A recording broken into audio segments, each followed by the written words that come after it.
Pixel here, and today we're doing another video about Riverdale. For those of you who are unfamiliar, Riverdale is a TV show on the CW that's loosely based on the Archie comic book series. As we wait for mid-January for Season 2 to start back up, a lot of us fans are here predicting and theorizing about what is going to happen. So without further ado, here are my 5 favorite fan theories. Just to be clear, there will be spoilers ahead. We are currently on the mid-season break for Season 2, and anything prior to that may be spoiled. So if you haven't watched, I highly suggest pausing here, watching all of Riverdale, and maybe catching up on this video later. Theory number 1. Are we going to get a Veronica and Betty showdown?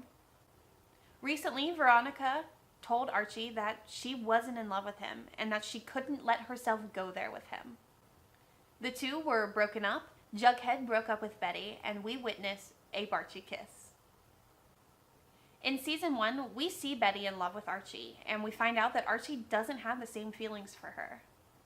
But when she ends up with Jughead Jones, we see Archie second guess. Is that true? Does he have feelings for Betty? Shortly after the Archie-Betty kiss, Veronica finds Archie and tells him that she is, in fact, in love with him. They kiss and are seemingly back together. So, the theory goes that next we will see Veronica and Betty show down as Veronica finds out that Betty and Archie kissed. We've seen Betty become a much stronger, more headstrong, more take-action kind of girl, and I don't think that that's going to back down. She got her kiss with Archie, and I think that she is going to try to be with him. And that is going to bring out the confident and competitive nature within Veronica. In the comics, we see them fight all of the time. There is a large story plot with both of them being in love with Archie. And in the comics, they're not really friends. Theory number 2. The son that Alice gave up for adoption was not Hal Cooper's son, but instead was the son of F.P. Jones. Now, this theory was circulating a while back when everyone thought that Joaquin, Kevin's boyfriend, was actually F.P.'s son and could be the son that Alice gave up for adoption. This theory, however, has been debunked, and a new actor has been cast to play Chick Cooper, the son that Alice gave up for adoption, who is going to appear in the second half of Season 2. A lot of theories come out of this, however, like, is the character that shows up actually going to be their son, or someone who's pretending? Someone who may be out to hurt Betty, or Polly, or even Alice. Another theory is that Chick is going to be introduced as the new music teacher. We haven't seen who replaced Miss Grundy since she left and ultimately was killed, so Chick could come in and be that role. That way Betty would be forced to interact with him whether or not she wants to. The last theory about Chick is that he is going to be brought into town with another character, Sabrina Spellman, and he may be her current boyfriend. Now let's break some of those down a little bit. The big reveal. If he turns out to actually be the son of Alice Cooper and F.P. Jones, that means that Jughead and Betty actually have a half-sibling in common. The show hasn't been afraid of having a little bit of incestuous relationships, as Polly and Jason were distant cousins. It would create a huge strain between Hal and Alice, and could create a new relationship between Alice and F.P. The third theory plays into the fact that Chick Cooper could be brought into town with Sabrina Spellman. This theory is about supernatural powers being introduced into the Riverdale TV show. There's a couple ways that fans think that Sabrina could be introduced into the show. The first being by being Polly's daughter. If that was the case, we'd miss out on really any cool interaction with Sabrina because she would just be a child. But Sabrina could be a new character that's brought into town. The last theory about Sabrina is that she is brought to town to help another budding witch, none other than Cheryl Blossom.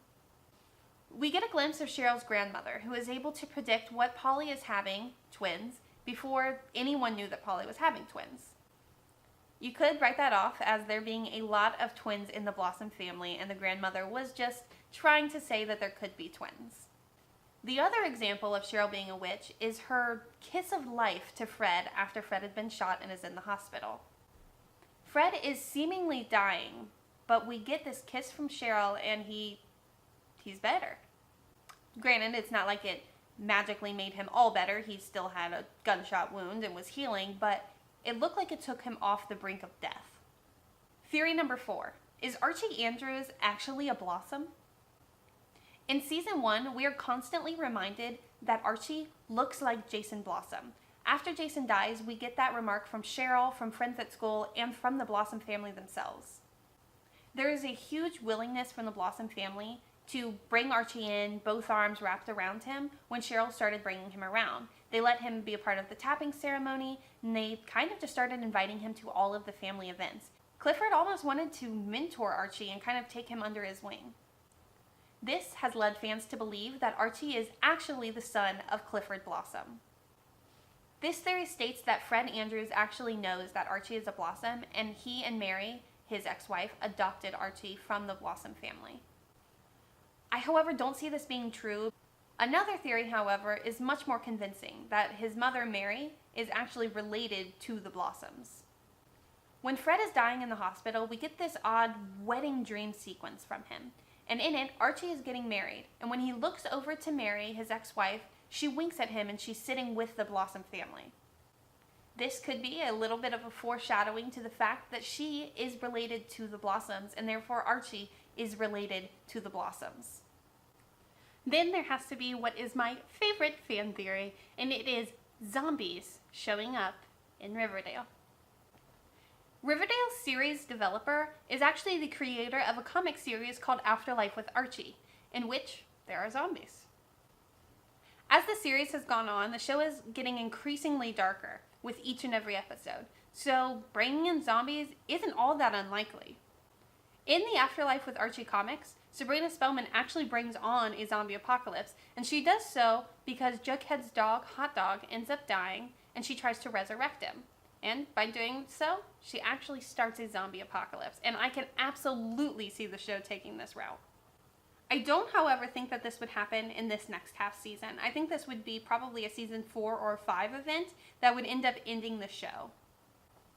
I definitely still think that it would be a really cool thing to see on the show and a really cool plot, but I don't know that it fits right now.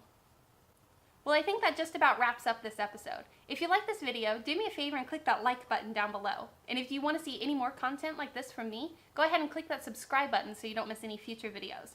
If you have a suggestion, a theory, or an idea that you'd like to hear me talk about, leave that down below in the comments and I'll be sure to check it out.